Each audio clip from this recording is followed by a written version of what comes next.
Oh.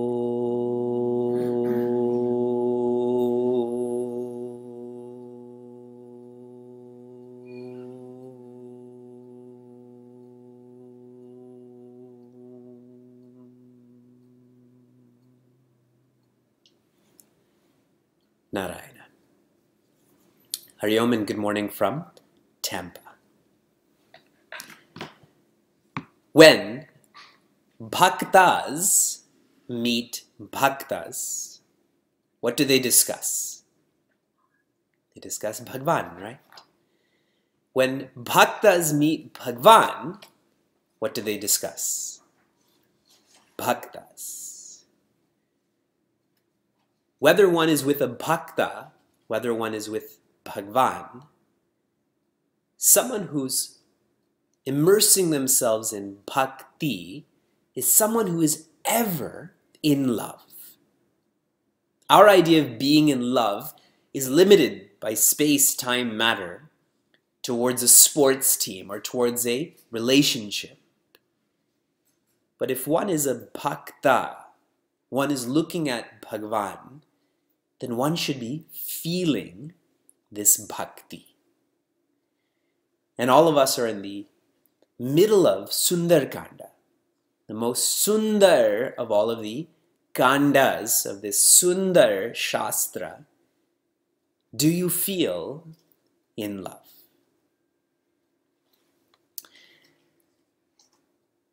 Reviewing what we have studied about Hanumanji going from Rameshwaram to Lanka, this is the journey of a sadhaka, of a seeker. And for someone who's trying to be better, kata, or challenges, can arise from various directions. And I'll share with all of you a simple way to understand all of these katas in a systematic way. We start with place. These challenges can come from various places. Surasa, she came from the sky, correct? As she grew and grew and grew. Then Simhika came from the water. She was beneath the water and she was pulling down the birds. And Lankini came from land, correct? When Hanumanji arrived in Lanka. So challenges can come from the sky or water or land. Then we go to kata coming from the perspective of persons. Surasa was sent by the gods. The Devatas sent Surasa to test Hanumanji. Simhika was a Rakshasi. She was a demon. So you have the gods, you have the demons. And, Simhika turned out to be a human, and Lankini was sent by the demons, or was a demon. Okay? So the kata, when it comes to, from the perspective of people, you have the gods sending challenges, you have humans sending challenges, you have demons sending challenges. Okay? And now we'll go to the third. The perspective of place is sort of far away. The perspective of people is closer. But now from the perspective of oneself, from the position of oneself, Surasa symbolizes Adi Devika challenges. Challenges that come from far away. Then, Lankini symbolizes Adi Bhautika challenges. Challenges that are nearby. And Simhika then naturally represents Adhyatmika challenges. Challenges from within. So you're clear about this chart. We started from the perspective of the place. Challenges that come from the particular place. Surasa is the sky, Simhika is the water, Lankini is the land. Challenges that come from people, from the perspective of people. Surasa from the gods, Simhika from humans, and Lankini from the demons. And then from the perspective of the position one is in, Surasa's Adi Devika, faraway forces, challenges. And Simmika is Adhyatmika, from within, and Lankini is Adi Bhautika, which is around. With Bhagwan's Kripa, with God's grace, these katas never become sankata. That that well, or that rigidity is not there. The challenges never become problems. You see with Hanumanji, he had all of these katas, but they never became sankata. That's why he's known as Sankata Mochana. He knows how not to let these become problems. So we studied all of this. Don't externalize this. Feel this. The challenges come from the place, from the people, from one's own person. Then we were introduced to the dialogue between Hanumanji and Vibhishana. And Hanumanji is looking at Vibhishana and saying, this is a Santa. And Vibhishana is looking at Hanumanji and saying, this is a Sadhu. I've shared with you in the past, a Sadhu is someone who is Shastra Anusari. Their whole lives revolve around studying and sharing the Shastra. That's who a Sadhu is. And if they're studying and sharing, that also means that they're following what they're studying and sharing. Here's another definition of the word sadhu. The word sad, or the root sad, means purpose. It means goal. We know the word sadhya, correct? Enlightenment is our sadhya. So here's the definition. Parakaryam sadnoti iti sadhuhu. Parakarya means others' works. Sadnoti, helping to accomplish other people's work. That is who a sadhu is. So for us, in a very livable way, if we're helping other people live their lives, if we're helping other people stay with the kata and not allowing themselves to fall to sankata, that's what it means to be a sadhu. We have too many notions, fixed notions, as to what a sadhu is. And those fixed notions often exclude ourselves. And a simple experience of this, I had once asked a group of people, who is a sadhu? And one person put their hand up, a poor person. So if you go to downtown Portland, there's a lot of sadhus there, correct? In this beautiful dialogue between Vibhishana and Hanumanji, there's one line that is highlighted. Binu hari kripa mele hi nahi santa. Binu hari kripa. And this comes up a lot. Without the grace of Bhagwan Vishnu, Bhagwan Hari, mele hi nahi santa, you don't get to meet such sadhus.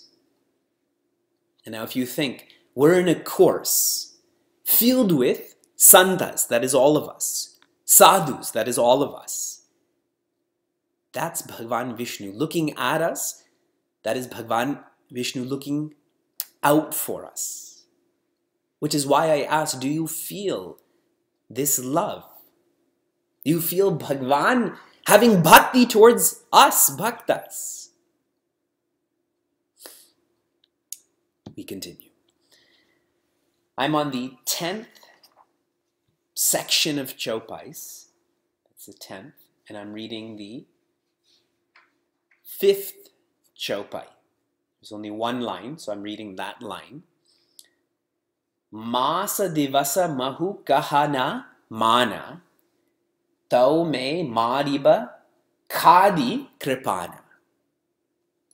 Ravana is speaking to Mother Sita.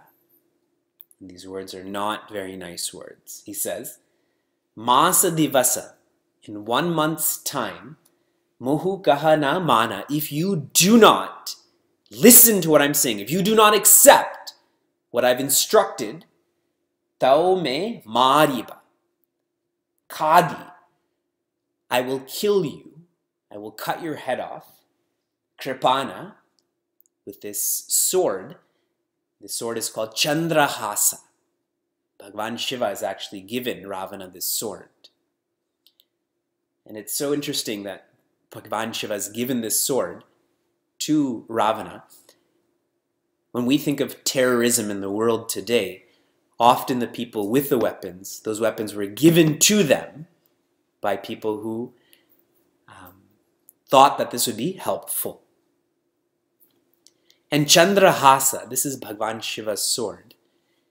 The sword is not to blame. The gun is not to blame. It is the person using that. You know the Nobel prizes. I remember being in grade 5 and I had a school project on the Nobel Prizes, and Alfred Nobel, I think that's how you pronounce it, he is the creator of dynamite. Without dynamite, we would not have the infrastructure around us, correct? Roads and so on.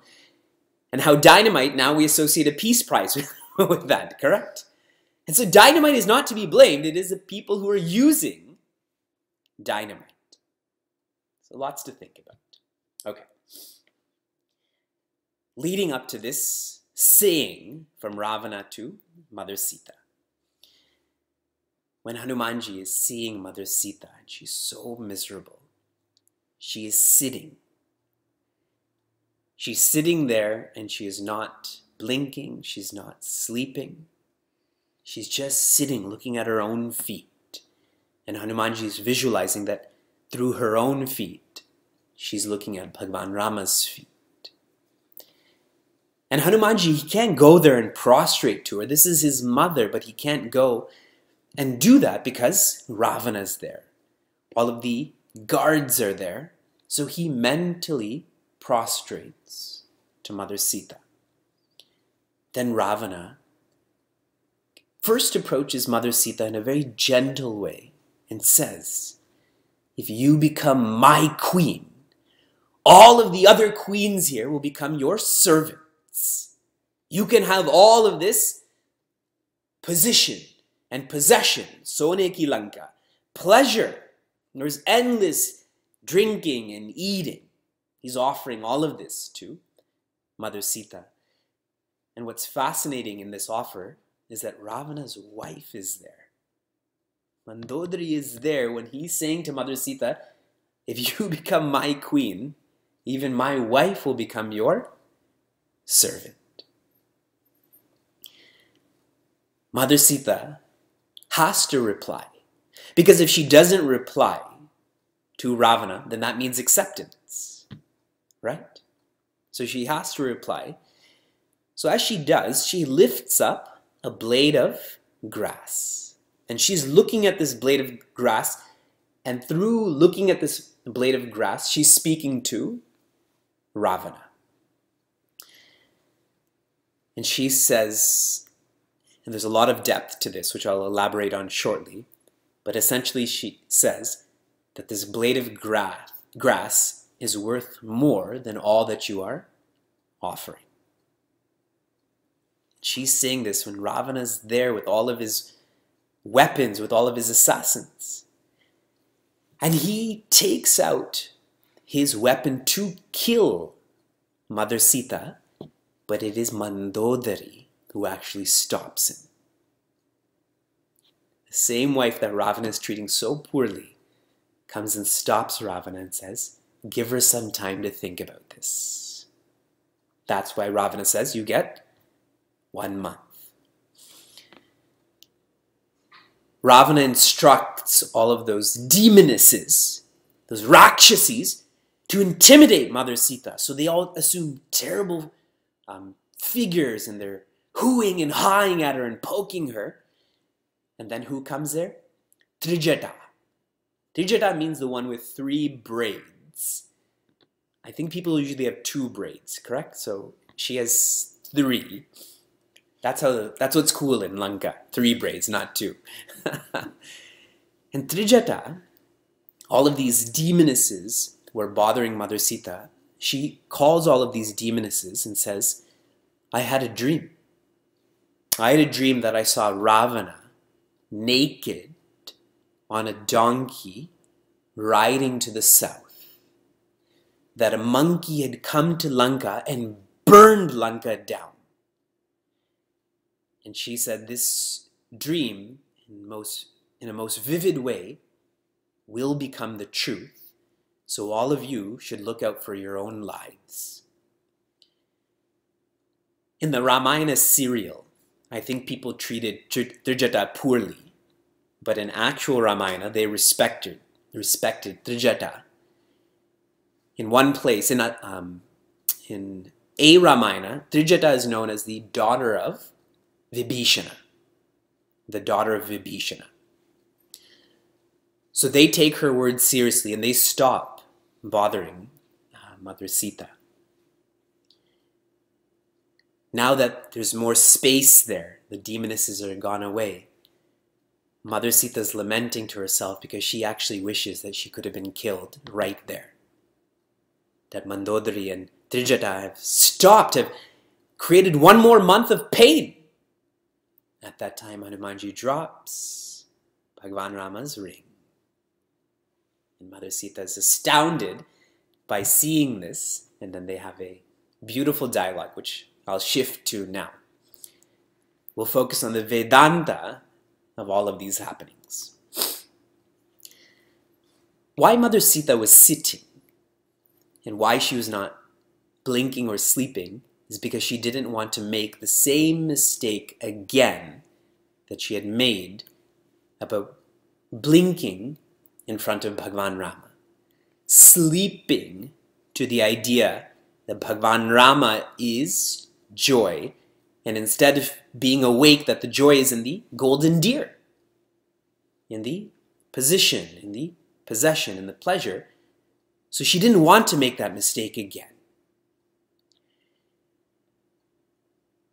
When Ravana offers all of this stuff to Mother Sita, it shows that he doesn't know her at all. Mother Sita is ready to give up living in Ayodhya to be with Bhagavan Rama. Does he think that she's going to accept what he's offering? What a kidnapper is offering? All of these stolen goods. He doesn't know her at all. This shows his wickedness. A wicked person, we think of Ravana with his swords and killing people, but it's selfishness. Wickedness is the same as selfishness. This is how we feel this wickedness, is being selfish. Being selfish, I only look from my own perspective. And Mother Sita says to Ravana, in a line, she says, you are nilajja. And then right after that word, she says, laja again. Nilajja, laja. These are the same words. You have no shame. And says, you are shameless. Goswamiji is such a capable poet that there's no way he would use such words in a redundant way. He's not just trying to fill up meter. What he's saying here is nilajja, is not having that initial remorse. You know, suppose you hurt someone. You say something mean to them. You may not feel remorse immediately, but if there's a pause there, suppose 10 minutes pass or a day passes, then you feel that, why did I say that, correct? Ravana's kidnapped her for some time now, correct? Many months have passed. He never had shame in the beginning, and the second laja means you still don't have shame. In other words, let's say you kidnapping me was a mistake, but you haven't released me, which is now why this is a choice.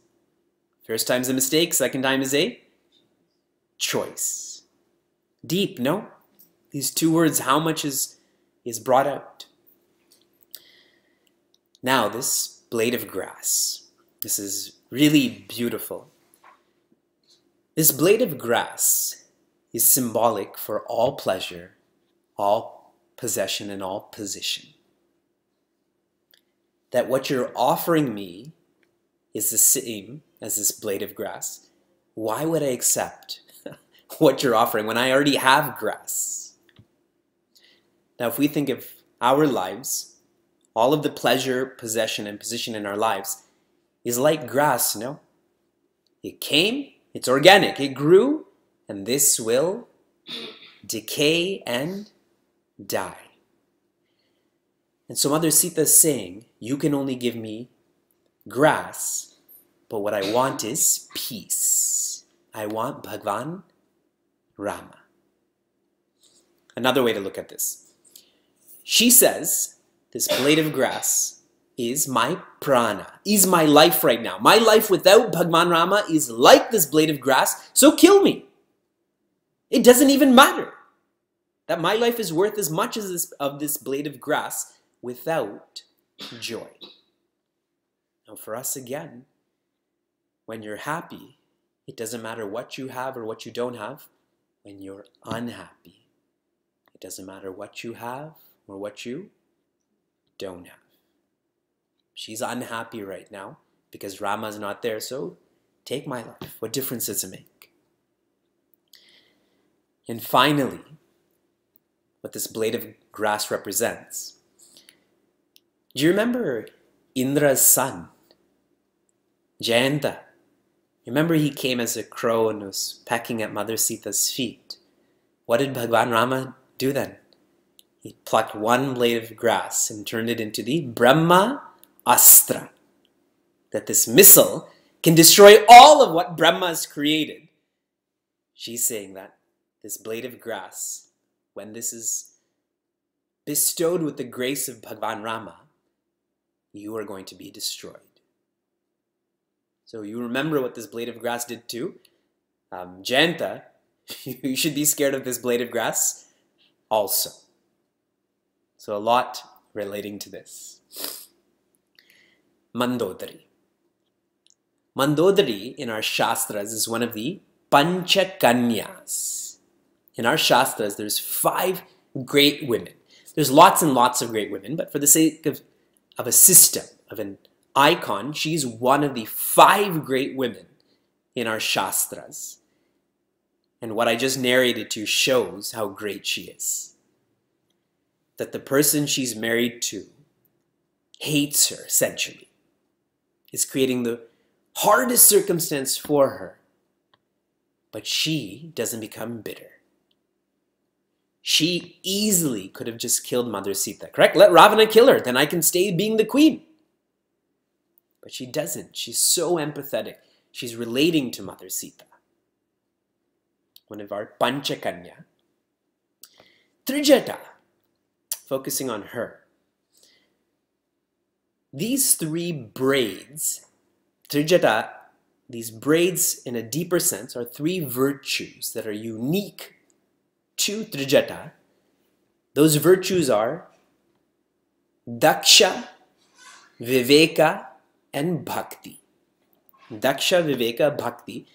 She is Daksha, she's a capable person. Viveka, she knows what's important. In Bhakti, she follows. So she knows the world, she knows what's important, and she follows. Because of all of that, she's not scared of Ravana. She's not scared of what will become her future because she knows that the world is like this, God is important, and she follows accordingly, fearlessly. And when someone has such bhakti, if you think of one of Bhagavan Vishnu's names in Vishnu Sahasranama, Bhuta Bhavya Bhavat Prabhu, the one who knows the past, the future, and the present. So this dream she has is not a dream, this is a premonition. It's not just this random dream that I had. She's so in tune with Bhagavan, who's the one who knows all tenses, that she knows that this is going to happen.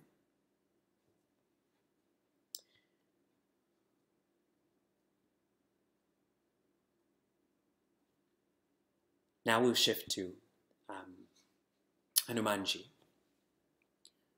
When Hanumanji is seeing this dialogue that Ravana is saying to Mother Sita, He just wants to destroy Ravana.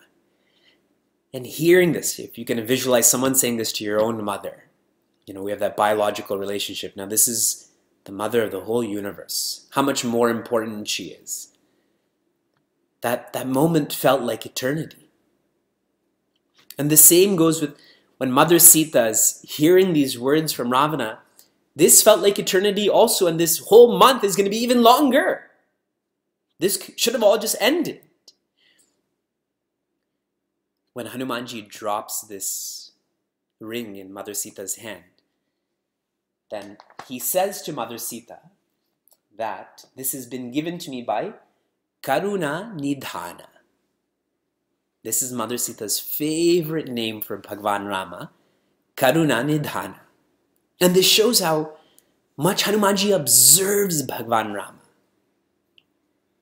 And we study that in Human to Hanuman also. Mother Sita says to Hanumanji, has Bhagwan Rama forgotten me? Does he not know that I'm here?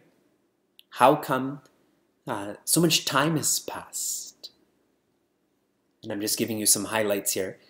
Hanumanji says, on behalf of Bhagwan Rama, and these are Bhagwan Rama's words, that Bhagwan Rama misses you twice as much as you miss him. Twice as much. For Bhagwan Rama, everything that he's experienced has become the reverse. That sunrise now burns instead of being beautiful.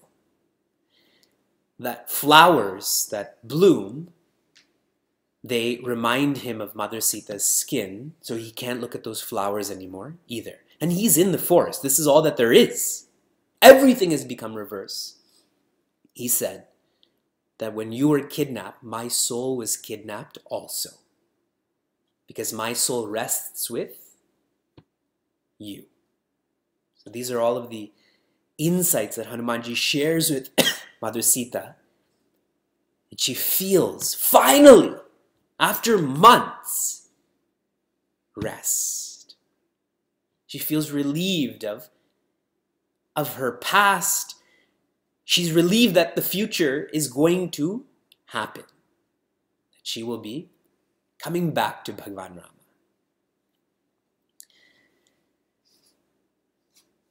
Study one more. Chaupai. Now that Mother Sita feels relieved, we also have to feel some relief too. So bring in some comedy. Now we come to a very fun part of Ramayana. I'm on the 21st section of Chaupais, 21st. And I'm reading the second line of the Doha. So the Doha's second line. Tasu duta me ja kari hari anehu priya nari. Ravana has Hanumanji in his court. He's tied up in the Naga Pasha, tied up with the net of snakes. And Ravana asks Hanumanji, who are you? He says, Tasu duta me jakari. Know me to be the duta, to be the messenger of the one who is empowering you. In other words, that if you think you're powerful, who's empowering you? That's who my boss is. Really deep implication is Bhagwan Rama's life, capital L life. Hari anehu priya nari. I am the servant of Hari, and Hari's wife you have kidnapped. Okay, so leading up to this, when Mother Sita feels some relief at hearing or seeing Bhagwan Rama's ring and hearing Bhagwan Rama's words, and she says, but how is he going to come and help? Because you're very small. And these are all Rakshasas, as big as mountains. I don't have a lot of faith in how this is all going to be accomplished. And Hanumanji immediately resumes his original size. And then he tells Mother Sita, I'm hungry. Is there any food around here? So she says, we're in this Ashoka Vatika, There's lots of orchards in here and around here, so enjoy. But before you go and enjoy, she blesses Hanumanji with the Ashta Siddhi. Remember in Hanuman Chalisa we always chant that. For your own reference, the Ashta Siddhi is shared in the 17th section of Chaupais. This is in line 1 and line 2. Where Mother Sita blesses Hanumanji that you are my son. May you be Ajara, Amara, Guna Nidhana. She keeps on sharing all of these blessings. And then Hanumanji goes and enjoys eating. And he is first going from tree to tree, taking some of these fruits. Then he thought an easier way is just to knock down all of these trees, right? And then just breathe in all of that, these fruits that have fallen. And in between, a lot of security guards and Rakshasas are killed. So word goes to Ravana that there's an invader in the Ashoka Vatika. And he's killing everyone, destroying everything. So Ravana has no patience for all of this. So he sends in, and I like how this is written, Acha Kamara, who is Akshay Kumar. You know that actor, Akshay Kumar? But in this Ramayana, his name is Acha Kamara, is sent in to quell Hanumanji, but he is vanquished. Then Ravana's other son, Meghanada, is sent in. And Meghanada is also known as Indrajit. And he is the one who has conquered Indra. And Meghanada, Akshay Kumar is more of a good-looking son. And so he has the brawn, but Meghanada has the brains. He's less good-looking, but smarter. One works hard, one works smart. So Meghanada sees that Akshay Kumar has been wiped out, so he immediately takes the Brahma Astra out, the Brahmastra. And Hanumanji knows he's Vajra Agni, correct? Nothing can touch him, but he submits to that Brahma Astra. I'll explain why. He submits to that. So now he's lost consciousness. And to make sure that he doesn't run away again, the Naga Pasha is also put on him. Later you'll find that Sri Lakshmana is hit by this Naga Pasha also. So this net of serpents is all around Hanumanji. When Hanumanji regains consciousness, he's in Ravana's Sabha. He's in this assembly area. And everyone in the multiverse is watching. The Devatas are watching from there. The people in the palace are watching. Hanumanji's there. And Goswamiji says so beautifully that the Devatas are scared of Ravana's eyebrows. When his eyebrows twitch the wrong way, they become scared. And here Hanumanji he's smiling. He's regained consciousness and he's smiling with this Brahmastra, this Naga Pasha. And Ravana says, how come you killed these demons? What fault, what fault of theirs did they engage in that you killed them? We'll continue with this dialogue soon, but we'll focus more on the Vedanta part. When Mother Sita questions Hanumanji's size, she says, how are you going to be able to fight these Rakshasas? Hanumanji says, don't focus on my strength. My strength comes from Bhagwan's strength. You know Bhagwan's strength. That is what I have invoked. We have invoked. In terms of Gita, this is called Swadharma. Swadharma is following one's own responsibilities. When you follow another person's responsibilities, that's called Paradharma. Paradharma leads to fear. Swadharma leads to strength. Why Hanumanji is so courageous and fearless? He is following his responsibilities, his dharma. And what is dharma connected to? Brahma, which is infinity. He doesn't have his own independent fuel. His fuel is God. Now, about this battle that's happening, how come Hanumanji submitted to this Brahmastra? Whose weapon is this? Lord Brahma. And who's Lord Brahma's boss or father? Lord Vishnu. So he submitted to this out of respect for Lord Brahma, for Lord Vishnu. Because the Brahmastra is to destroy all, and if Hanumanji is not destroyed, then that will make Lord Brahma feel small, no? This will make Lord Vishnu feel small also. So he submitted to this. And that shows a lot of large-heartedness, that even if you're right, often you have to say that you're sorry. Correct? For the bigger picture. Oh.